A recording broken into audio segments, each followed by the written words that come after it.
En janvier 2015, en attaquant Charlie et l'hypercacher, l'État islamique a fracturé la société française entre ceux qui pensaient que ce n'était pas bien d'attaquer des caricaturistes et des juifs et ceux qui pensaient qu'après tout, ils l'avaient bien cherché. Après le Bataclan, et encore plus après Nice, il n'y a pas eu de manifestation, il n'y a pas eu d'unité nationale.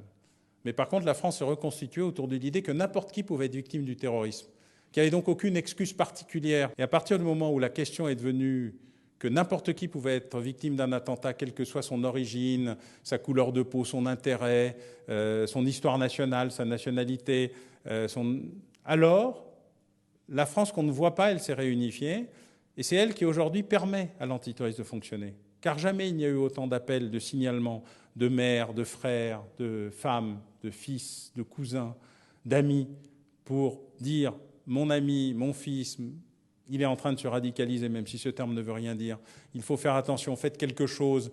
Je ne veux pas qu'il devienne un assassin. » Des gens qui n'auraient jamais parlé à la police, jamais, qui haïssent la police et qui pensent que la police les hait. Ces gens-là, tout d'un coup, ils sont devenus les principaux contributeurs à un antiterrorisme citoyen réel.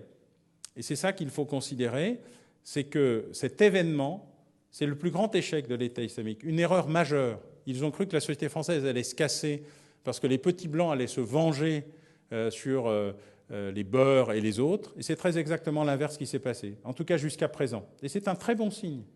C'est même le meilleur signe de ce que le terrorisme peut provoquer comme réaction salutaire dans une société.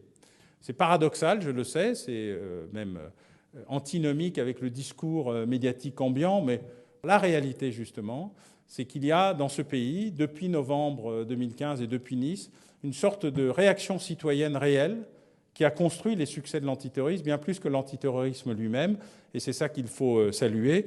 Et évidemment, ceci ne peut fonctionner, bien évidemment, que si vous, comme d'autres, y mettez du vôtre.